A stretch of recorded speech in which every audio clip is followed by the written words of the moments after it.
आपल्या निस्सीम भक्तांसाठी दत्त महाराज कसे धावून येतात त्याबद्दल आज आपण सुंदरशा 2 कथा पाहणार आहोत. कथा शेवटपर्यंत ऐका व आवडल्यास लाईक, शेअर व सबस्क्राईब जरूर करा.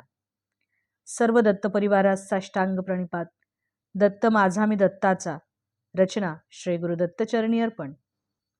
अंबेजोगाई योगेश्वरी देवीचे पवित्र स्थान. त्याचप्रमाणे मुकुंदराज म्हणजेच आद्य कवी व संत दासोपंत यांच्या पावन वास्तव्यामुळे पुनीत झालेले अंबेजोगाई हे स्थान.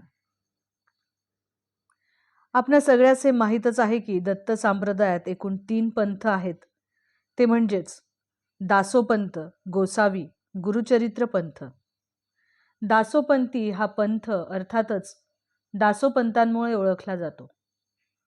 या पंथाने दत्त महाराजांचे एकमुखी व द्विभुजी असे रूप यांनी मान्य केलेले आहे. दासोपंत हे खरोखरच एक महान दत्तभक्त होते. त्यांना साक्षात दत्त महाराजांनी सगुण रूपात दर्शन दिले होते. अंबाजोगाई येथे दासोपंतांनी स्थापलेले एक दत्त मंदिर देशपांडे गल्लीत आहे. या मंदिरामध्ये थोरले व धाकटे देवघर असे 2 भाग आहेत. दत्त महाराजांसोबत दासोपंतांचा या मंदिरामध्येच संवाद चालत असे म्हटले जाते. संपूर्ण आयुष्य दासोपंतांनी याच मंदिरात व्यतीत केले होते. साक्षात दत्त महाराजांच्या वास्तव्यामुळे हे मंदिर जागृत असल्याचे येथील अनुयायी सांगतात.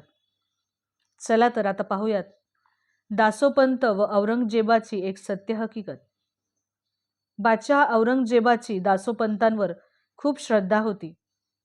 पण केवळ बादशाहीचा गर्व म्हणून की काय, त्यांना दासोपंतांच्या दत्तभक्तीची परीक्षा घ्यावीशी वाटली. नेहमीप्रमाणे दासोपंतांच्या दर्शनाला जाताना बादशहाने एक नैवेद्याचे ताट दत्त महाराजांसाठी घेतले. त्या ताटात त्यांनी बकऱ्याच्या मांसाचे तुकडे ठेवून त्यावर एक कपडा झाकला व दासोपंतांकडे गेल्यावर ते ताट त्यांनी नैवेद्य दाखवण्यासाठी दासोपंतांजवळ दिले.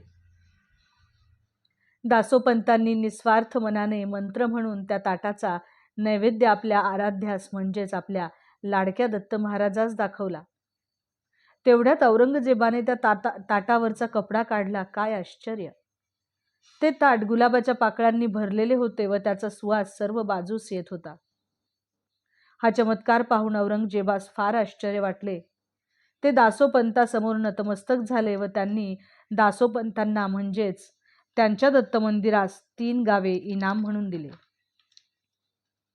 दुसरी कथा अशी की महाराष्ट्रामध्ये बिदर नावाचे एक शहर आहे. त्या शहरामध्ये एक यवन राजा राज्य करीत होता. त्याच्या दरबारी एक दिगंबर नावाचा सद्गृहस्थ ब्राह्मण खजिनदार म्हणून काम करत होता.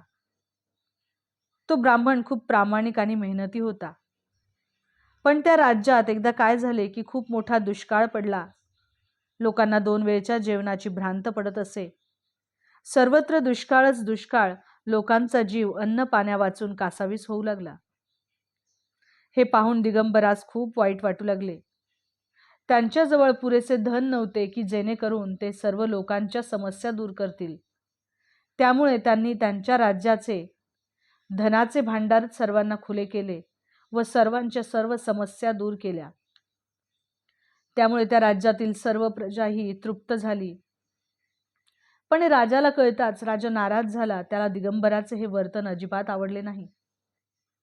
तू सगळ्यांमध्ये वाटलेले माझे 2 लाख रुपये जेव्हा मला परत देशील त्याच वेळेस मी तुझी सुटका करेन असे म्हणून त्यांनी दिगंबरास बंदी केले.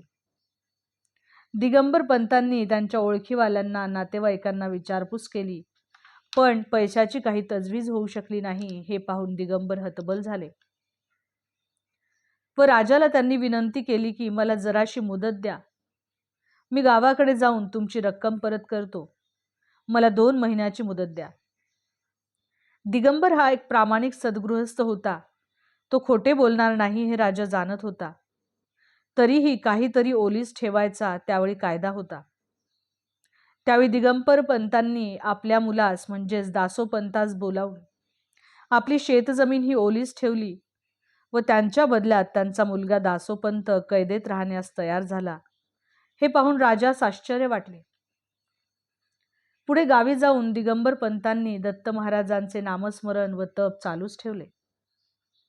इकडे त्यांचा मुलगा म्हणजेच दासोपंतांनी देखील कैदेमध्ये असतानाही दत्त महाराजांचे नामस्मरण, भजन, पूजन चालू ठेवले. अशा प्रकारे दिवस जात होते, पण काही मार्ग सापडेना. राजाने दिगंबरास सांगितले होते की तू जर 2 महिन्यात माझी रक्कम परत केली नाहीस तर तुझ्या मुलाला मी मुसलमान करेल. दासोपंतांना वाटले की आता माझा मुलगा नक्की मुसलमान होणार, माझा दासू. 2 महिने होण्यास 2-3 दिवस शिल्लक होते, तेव्हा एक तेजपुंज फकीर राजाच्या दरबारी आला व दिगंबराची रक्कम भरून त्याने दासोपंतांना सोडवले. देव तारी त्याला कोण मारी. नंतर तो फकीर कुणालाच दिसला नाही. दिगंबरराव काय समजायचे ते समजले. हे कार्य करणारे दुसरे तिसरे कुणी नसून फक्त एकच, ते म्हणजे माझे दत्त.